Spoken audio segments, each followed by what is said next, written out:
Why should a woman get married? Our guest, Cynthia Smith, says that women can love, honor, and cherish themselves. She believes that today there are only 2 reasons for a woman to marry. I've said it now, 10 times sperm and support. She joins us this morning to discuss her very controversial point of view. Good morning, Cynthia. Good morning. Take us through this. Why do you feel this way? It's not that women shouldn't ever marry. What I really want to say here is that there's now a choice. If she chooses not to marry, great. She should not live an until life. You know, years ago you worked until you got married. But are you really telling us anything new? Don't we all know we have that choice? No, not at all. Do you tell me one unmarried girl who doesn't have her mother with a mother of the bride dress hanging in the damn closet? But that's the mother. What about the young woman? The pressure of the mother on the daughter has made all these young women who would have been perfectly happy otherwise compulsive and obsessive about getting married. Getting married is fine. If it happens, great. If it doesn't, also great. So you're saying that mothers lay off of your daughters. You're giving the rap to mothers. Oh yeah, I'm sorry. Yes, I'm sorry. It works. It happens. And it's not just mothers, it's society. How many times you meet somebody and they say, "You married?" And why do you have to be put in the position of saying no? But why be put in the opposite position of saying no and I hear what you're saying in terms of choice, but I really do feel we have it. You're saying emotionally, men have the choice. For years, forever and ever, an unmarried man is a bachelor. Terrific. He's suave. He's sophisticated. He just hasn't found the right one. If a woman isn't married, she's a poor, pathetic, unwanted spinster. So are you saying find a partner, but don't sign a contract? No, I'm saying that if you feel like getting married, great. Do not feel any more pressure than men feel. If you're a young, successful woman, and you're doing fine, you're doing great, your life is fine, don't feel this constant niggling feeling below that something's wrong, I gotta get married. You don't have to get married. You may want to, and it may happen, but it doesn't have to, you don't have to feel pressured. And not just the young women. I'm talking about widows. The minute you become a widow, and it's happened to me, immediately they say, well, you'll get married soon. Why? Why do women have to remarry? Why shouldn't they? Because it's about time they found out what it's like to be just themselves and cater to nobody but themselves, become totally independent. Why should they marry? They have their family. They usually are financially, if they're financially independent. Why? And particularly, let's take a woman in her 40s and 50s. Who's she going to marry? A man just hitting the stroke age? The job title is nurse at that point in time. This happened to you, obviously. This happened to me, and it happened to many women I interviewed. You know what the comment I got from these widows were? Marry? Why should I remarry? I have a perfectly happy, why should I wash somebody else's socks? I did that for so many years. And it's different. When you were growing together, you had your children together, you developed a whole communion together. That was different. And if the husband became ill, well, that's the way it is. It's sickness and health, and you love them and care for them.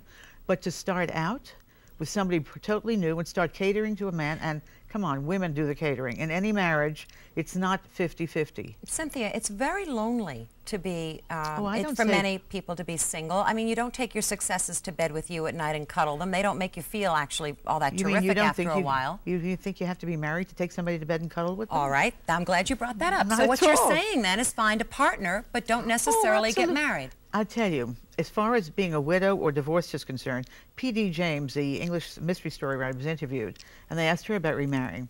She said, look, I like men for sex, for travel, for dining companions, but I love the pleasure of coming into my own home, closing the door, and having my lovely privacy. But this is a very successful woman. Oh, yeah. All right. What about the woman who is afraid that she'll be used and thrown away? God knows it happens to women, and those mothers out there who you're blaming for putting this theory in their daughters' heads, doesn't do this? Don't they cringe and say, wait a minute, I mean, she could be in love with this person she's just living with, and he could dump her. There's no security.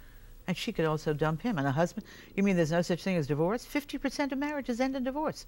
The contract is no longer binding. But don't we all look for that relationship that will last? And that, do the men look for it? Well, I don't know. I mean, we're talking here about women. Yes, I think there's nothing wrong with it. What I'm trying to say is there are many, many women who really don't want to get married, really don't. And if given their druthers and not had societal pressure, would be much happier. I call them closet singles. You must know people like that. I know countless women, and women I interviewed, who over the years have found reasons and reasons why each man they've gone out with is not a suitable husband. The real thing is they really don't want to be married. They love their independence, and they're relationships. We used to call them affairs. You know, I actually know an awful lot of very happily married people. So Isn't do that I. interesting? I was one. Who work at it and get a lot of joy from the partnership and the growing together. I'm not discounting that. That's wonderful. What I'm saying is that I don't feel that any longer should there be such pressure for everybody to achieve that. And you can achieve it at 30, 40, 50, or 60. The fact is that you get the young women today who have given time to their careers and suddenly feel, my God, my mother says I should be anything I want to be, and I'm a lawyer, but she tells me I'm a failure because I'm not married. You know that this pressure comes. I think that probably is a tough message to hear. One. It is tough to hear, and it's tough to feel. The young man doesn't feel that way. But on the other hand, you're saying in this book, you're saying marriage is not terrific. It's not really what it's I'm not cracked saying up that to be. at all. I'm saying it's equally good either way.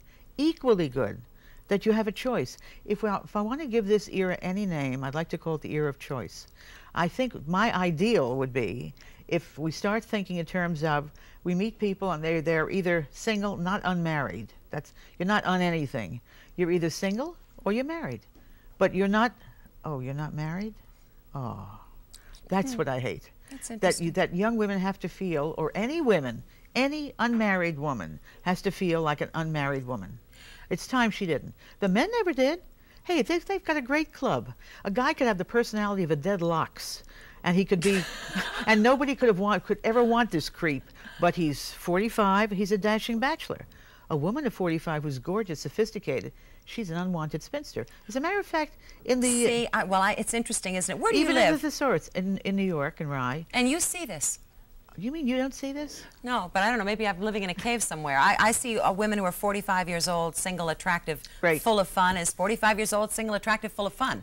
And society, that's wonderful. I wish everybody felt your way. But you know it's not so. Society has always looked through literature. A bachelor, as a matter of fact, in the thesaurus, the synonym for unmarried man is bachelor misogynist. Misogynist means a person who hates women. This implies he is not married out of choice. He doesn't like the breed.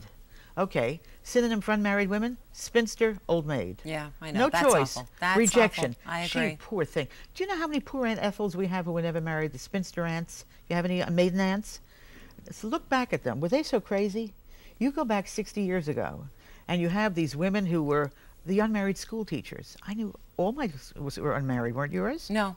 Oh, mine were. In New York City, you had a whole group of, they were Irish Catholic unmarried school teachers. And we always regarded them as some pathetic things. Pathetic. They had it made. Their sisters were getting married, having 11 children, and dealing with alcoholic husbands. They were going home to this lovely apartment, going to Europe every summer. I wonder, though, if you talked to them, if they didn't feel that they had missed something in life. I mean, the grass always looks greener to all of us. We all miss something in life. On the other side. We all miss something in life. But the thing is, I think that those women did it by choice. We think they were rejected. Let's give up this rejected idea. You're not rejected. Well, I really agree with that. I agree with that. Why Women Shouldn't Marry by Cynthia Smith. She is the woman who wrote The 7 Levels of Marriage. She's been with us before, and I hope she comes back. And there's the book. Have you seen it? There you go.